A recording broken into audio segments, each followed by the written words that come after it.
मानवजातीच्या इतिहासातील सर्वात शांत, सर्वात खोल आणि सर्वात परिवर्तनकारी क्षणाची कथा. ही कथा आहे सिद्धार्थ ते बुद्ध या प्रवासाची,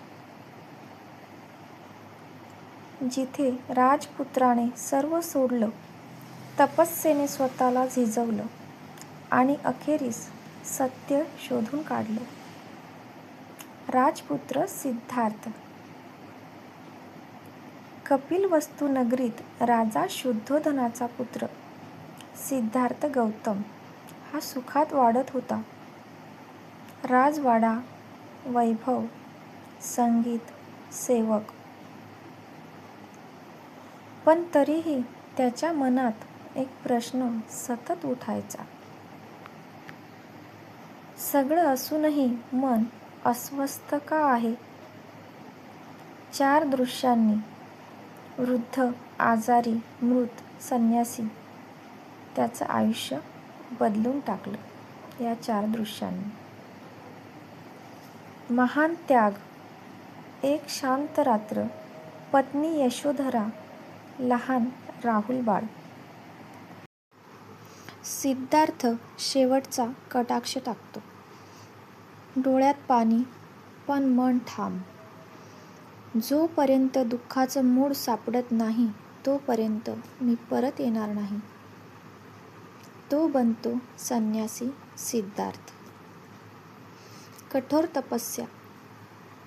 उरुवेला म्हणजे आजचे बोधगया परिसर. उपवास, श्वास रोखून धरणं, अंग फक्त कातडी, हाडं. 5 साधू सोबत, पण उत्तर मिळत नाही. एक दिवस सिद्धार्थ बेशुद्ध पडतो. त्या क्षणी त्याला जाणवतं, देह छळून आत्मज्ञान मिळत नाही. तो स्वीकारतो मध्यम मार्ग. सुजाता आणि नवी सुरुवात. सुजाता नावाची स्त्री त्याला खीर अर्पण करते. शक्ती परत येते. 5 साधू त्याला सोडून जातात. हा मार्ग सोडून गेला. पण सिद्धार्थ शांत असतो. तो बोधिवृक्षाखाली बसतो आणि प्रतिज्ञा करतो, सत्य सापडेपर्यंत मी इथून उठणार नाही. माराचा मोह. रात्र गडद होते. मार, मोह, भय, अहंकाराचं प्रतीक सिद्धार्थावर हल्ला करतो.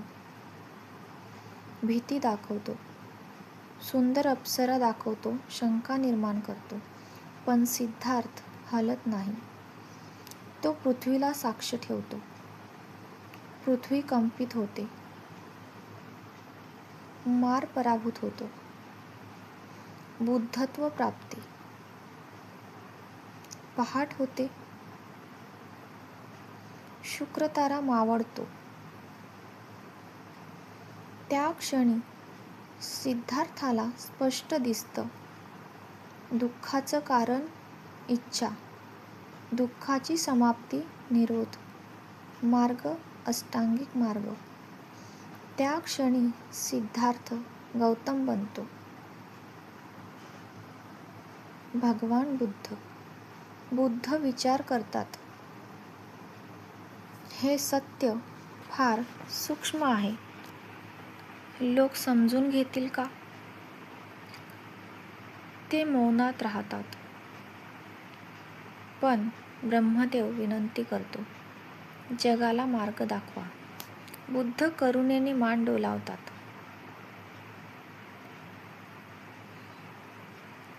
मित्रांनो, बुद्धत्व म्हणजे देव होणं नाही.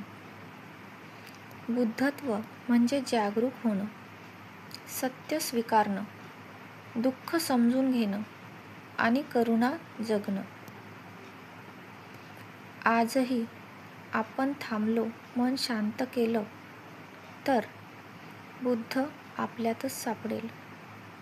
जर ही कथा मनाला शांतता देणारी वाटली असेल तर लाईक करा, शेअर करा, सबस्क्राईब करा. बुद्धं शरणं गच्छामि, धम्मं शरणं गच्छामि, संघं शरणं